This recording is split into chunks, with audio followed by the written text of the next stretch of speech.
제 39장 일곱 번째 난관 1842년 8월 11일 조셉과 친구 에라스터스 더비는 조용히 노를 저으며 달빛이 흐르는 어두운 미시시피 강을 따라 내려갔다. 나부와 몬트로즈를 가르며 길게 뻗은 강 너머로 수목이 우거진 섬 두 개가 윤곽을 드러냈다. 섬 사이로 노를 저어가던 두 사람은 강둑에 정박한 다른 배를 발견하곤 그쪽으로 다가갔다. 그 전날 불공정한 재판에 넘겨지게 될 상황을 우려한 조셉과 포터는 체포를 피하고자 나부를 급히 빠져나왔다. 포터는 일리노이주를 벗어나기 위해 동쪽으로 갔고 조셉은 서쪽으로 가서 강을 건넌 후 아이오와 존주에 있는 그의 삼촌 존의 집으로 갔다. 그곳은 일리노이주 보안관과 그 일행의 관할권을 벗어나는 지역이었다. 조셉은 하루 종일 집안에 몸을 숨기고 지냈으며 가족과 친구들을 몹시 그리워했다. 조셉과 에라스터스가 섬에 닿자 에모와 하이럼 그리고 조셉의 절친한 친구들이 그들을 맞아주었다.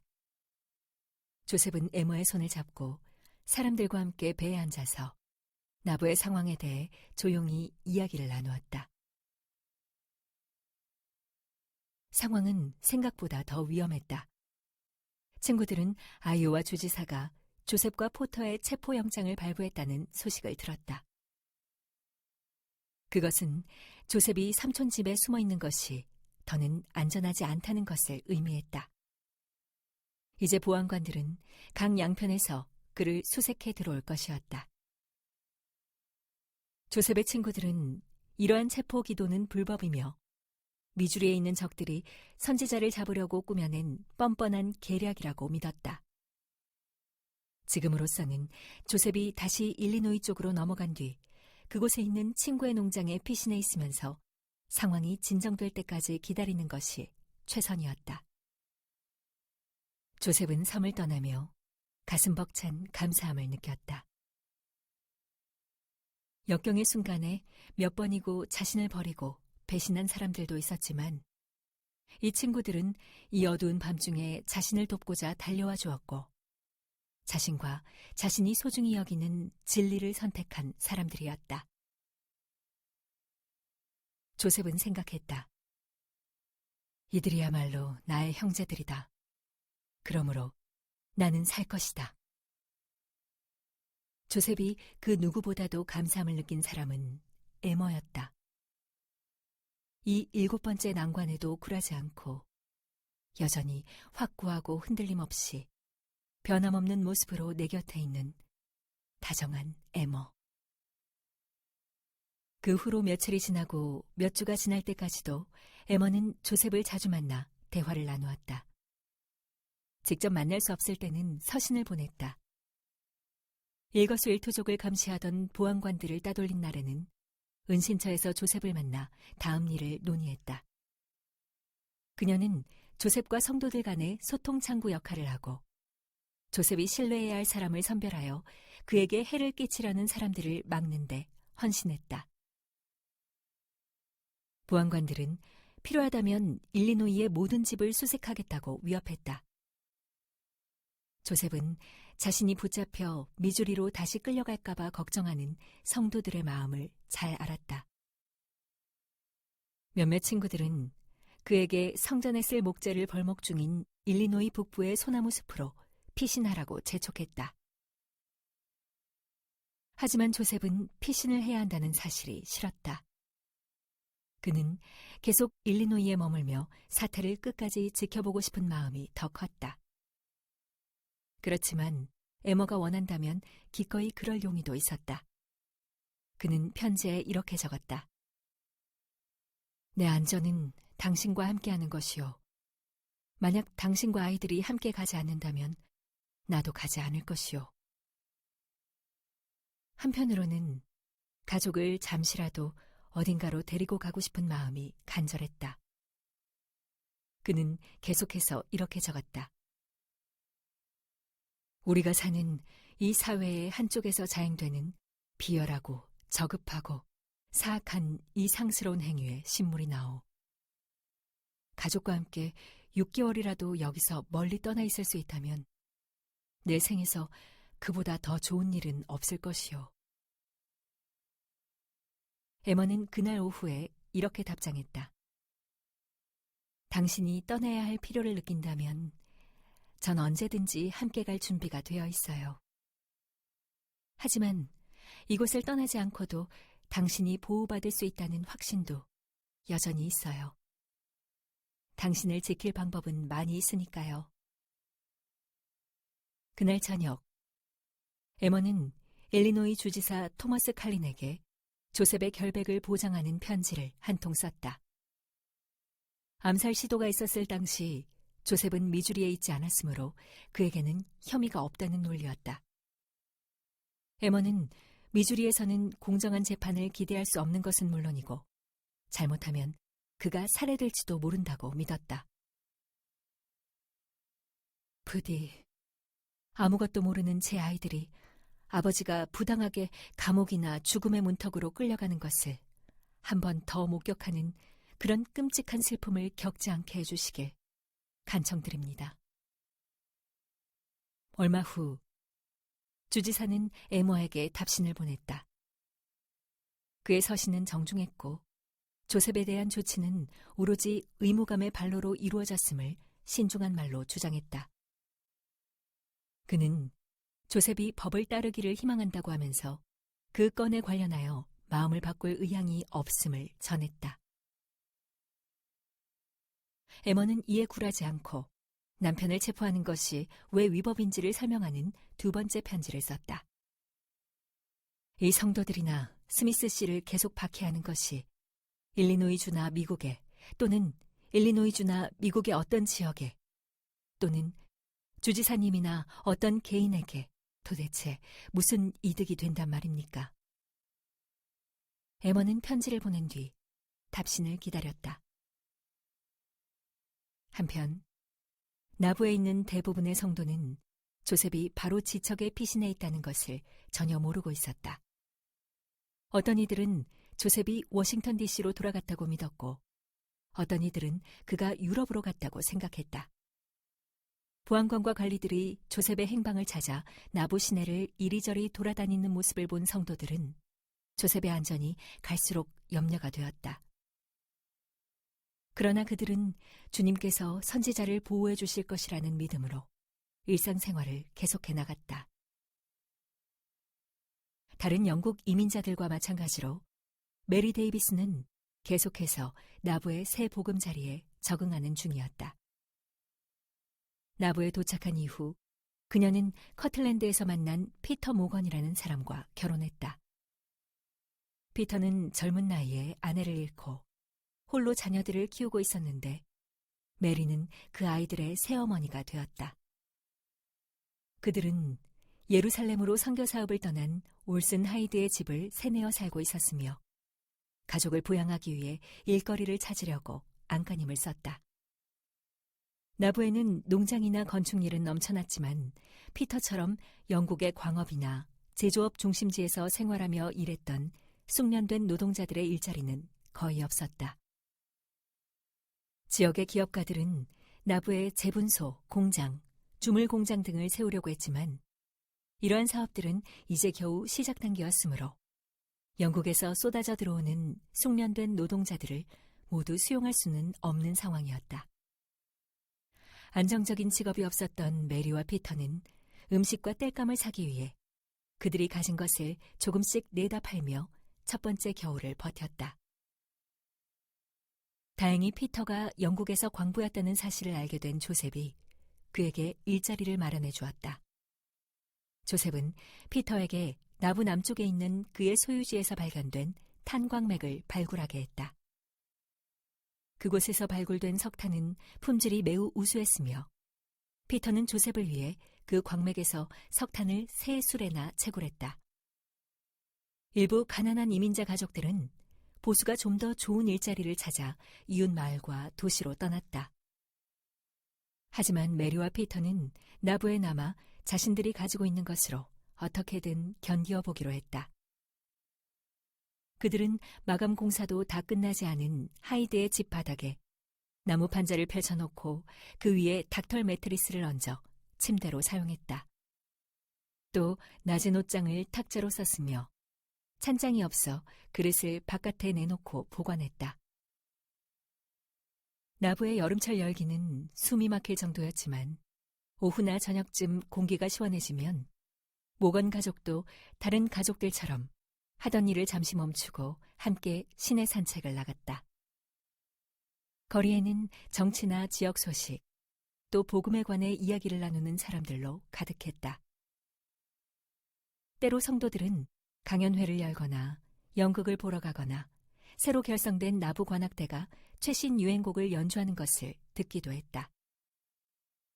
아이들은 어김없이 때로 모여 해가 미시시피 강 너머로 사라지고 어스름이 지는 하늘에 별들이 반짝이기 시작할 때까지 바깥에서 구슬치기나 줄넘기 등을 하며 놀았다. 8월 하순. 그해 초여름에 공표되었던 존 베넷의 편지가 전국 신문에 다시 실리면서 교회의 평판은 상당한 타격을 입었고 선교사들은 회복된 복음을 나누는데 더욱 어려움을 겪게 되었다. 이에 대응하여 교회 지도자들은 수백 명의 장로를 선교사로 내보내어 부정적인 언론에 대항하게 했다. 8월 29일, 장로들은 가르침을 받기 위해 성전 부지 근처에 있는 작은 숲에 모였다. 하이럼이 말씀을 하고 있을 때 조셉이 단상에 올라와 자리에 앉자 그곳에 참석한 사람들 사이에서 동요가 일었다. 장로 대부분은 조셉이 8월 초에 피신을 간 이후로 그를 보지 못했었다. 조셉을 찾던 일리노이주 당국 관계자들이 최근 그 지역을 떠나면서 이제 조셉은 경계를 다소 풀 수 있었다. 지난 일주일 동안 그는 집에서 가족과 함께 조용히 지내며 12사도와 그 외 교회 지도자들을 은밀히 만났다. 장로들과 그 대회에 참석한 지 이틀 후 조셉은 상호부조회 모임에 참석해도 될 정도로 상황이 안전하다고 판단했다.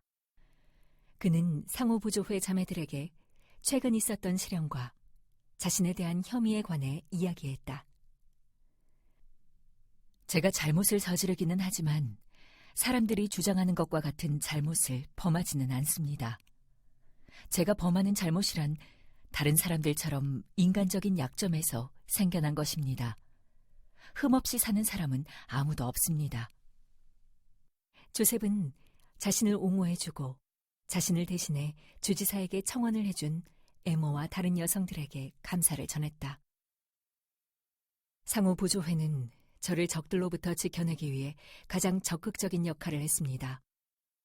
그러한 조치들이 없었다면 더욱 심각한 결과가 발생했을 것입니다. 그 주에 조셉과 에머 부부는 한때 사도였던 존 보인턴을 집으로 초대했다. 존은 반대자인데다가 커틀랜드 성전에서 조셉의 형제를 칼로 위협한 적도 있었지만 조셉과 있었던 갈등은 이제 덮어두기로 했다. 조셉 가족과 존이 정오의 식사를 즐기고 있을 때 일리노이주 보안관과 2명의 무장한 관리들이 선지자를 체포하라는 새로운 명령을 받고 집으로 들이닥쳤다. 존이 이들의 주의를 딴 데로 돌려 시간을 버는 동안 조셉은 뒷문으로 빠져나가 옥수수밭을 지나 창고에 몸을 숨겼다. 에머는 보안관에게 수색영장을 보여달라고 요구했다. 하지만 보안관은 영장은 없다고 대꾸하며 경관들과 함께 그녀를 밀치고 안으로 들어갔다. 그들은 방문과 커튼을 열어젖히며 모든 방을 샅샅이 뒤졌지만 결국 아무것도 발견하지 못했다. 그날 밤에 보안관 일행이 마을을 떠나자 조셉은 친구인 에드워드와 앤 헌터의 집으로 피신했다. 조셉은 며칠 후 성도들에게 보내는 편지에 이렇게 적었다. 나 자신의 안전과 이 백성의 안전을 위하여 잠시 이곳을 떠나는 것이 내게 필요하고도 지혜로운 일이라고 생각하였습니다. 그러나 그는 시련에 갇혀 있고 싶지는 않았다. 조셉은 이 편지에서 죽은 자를 위한 침례에 관한 새로운 계시를 전했다. 그리고 또 진실로 이같이 주께서 이르시느니라. 나의 성전의 일과 내가 너희에게 지정해 준 모든 일을 계속하고 그치지 말라. 주님께서는 성도들에게 그들이 수행하는 대리 침례를 기록으로 남기고 증인을 세워 죽은 자의 구속이 지상과 하늘에 기록되게 하라고 명하셨다. 며칠 후 조셉은 성도들에게 대리 침례에 관하여 또 하나의 가르침을 전했다. 그는 말라기에 나오는 구절을 다음과 같이 풀이하여 적었다. 아버지와 자녀 간에 일종의 굳게 매는 연결이 없으면 땅은 저주로 치심을 당하리라. 그는 과거와 현 세대는 죽은 자를 구속하고 때가 찬 경륜의 시대가 도래하도록 함께 일해야 한다고 설명했다. 그 시대가 도래하면 주님께서 이전에는 한 번도 밝히신 적이 없는 것들과 더불어 성도들을 위해 예비해 두신 모든 열쇠와 권능과 영광을 드러내실 것이라고 그는 말했다. 조셉은 산자와 죽은 자를 향한 하나님의 자비에 넘치는 기쁨을 억누를 길이 없었다. 비록 적에게 부당하게 쫓기며 숨어 지내는 형편이었지만 그는 예수 그리스도의 회복된 복음 안에서 환희를 느꼈다. 그는 성도들에게 물었다.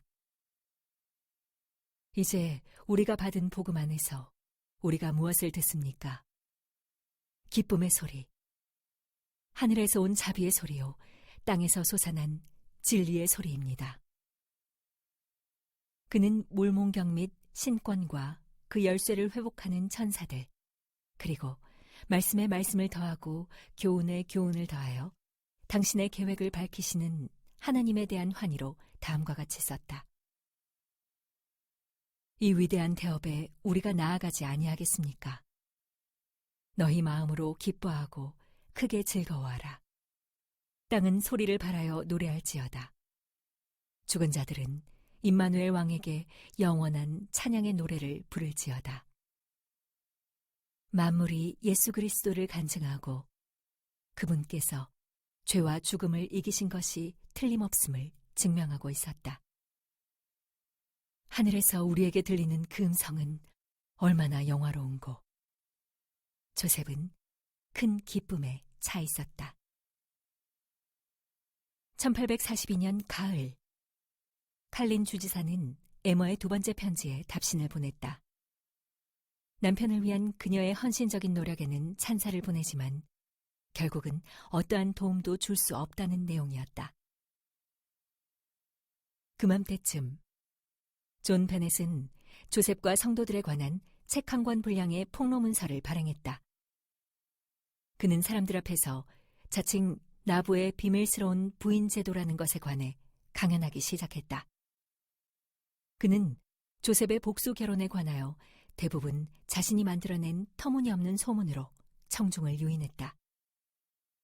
이처럼 존이 전면적인 공세를 펼치는 가운데 칼린 주지사가 어떠한 개입도 하지 않겠다고 물러서자 조셉의 근심은 커져만 갔다. 미주리에 있는 적들이 자신을 죽이려고 하는 한 자수하여 법정에 설 수는 없었다. 그렇다고 해서 평생을 숨어 지낼 수도 없는 노릇이었다.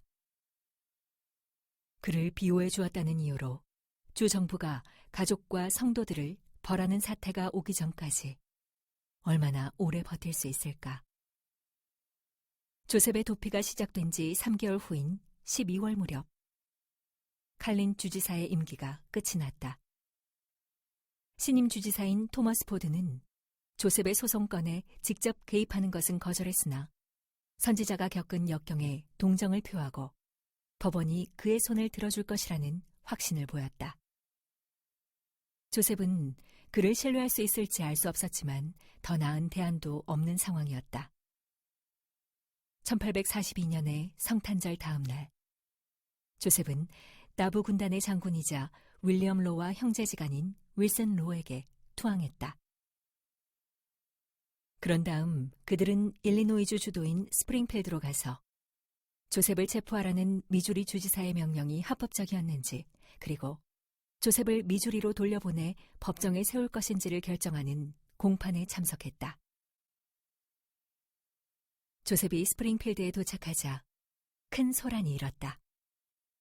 호기심 많은 구경꾼들은 새 의사당 건물 건너편에 법정에 몰려들어 스스로 하나님의 선지자라고 일컫는 사람을 조금이라도 구경하고자 서로를 밀치며 목을 길게 뺐다. 저 중에 조셉 스미스가 누구요? 누군가가 물었다. 저 덩치 큰 남자인가? 콧날이 참 날카롭기도 하네. 또 다른 누군가가 말했다. 선지자라고 하기엔 너무 생글거리는데? 재판은 일리노이주에서 가장 존경받는 판사인 나다니엘 포프가 주재했다. 조셉은 자신의 변호사인 저스틴 버터필드와 함께 앞쪽에 앉았다. 그 근처에서는 조셉의 서기 역할을 하고 있는 윌라드 리차즈가 몸을 구부리고 앉아 공책의 소송 절차를 기록하고 있었다. 다른 몇몇 성도들도 법정에 몰려들었다. 포프 판사는 이 소송을 조셉이 보그스 주지사 총격 사건의 공범인지를 밝히는 것이 아니라 그 사건이 일어났을 때 조셉이 미주리에 있었다가 도피했는지 여부를 따지는 것이라고 생각했다. 일리노이주의 젊은 지방검사인 조사이아 램보는 모두 진술에서 조셉이 보그스의 죽음에 관해 예언했다고 하는 주장에 초점을 맞추었다. 그는 조셉이 보그스 총격에 관해 예언했다면 그에 대한 책임을 지고 미주리주에서 재판을 받아야 한다고 결론지었다. 램본이 진술을 마치자 조셉의 변호사는 총격이 일어났을 때 조셉은 미주리에 있지 않았으므로 조셉에게 씌워진 보그스 주지사 관련 혐의와 기소 내용은 모두 잘못되었다고 변론했다. 조셉이 미주리에서 도피했다는 어떠한 증거도 없습니다. 버터필드 변호사는 말했다. 도피 사실이 입증되기 전까지는 송환될 수 없습니다. 조셉이 도피했다는 사실을 반드시 증명해 보여야 합니다. 그런 다음 그는 조셉이 결백함을 보여주는 증인 선서를 제출했다. 그는 피고인은 어떤 상황에서도 미주리주로 송환되어서는 안 된다고 생각합니다. 라고 하며 변론을 마무리했다.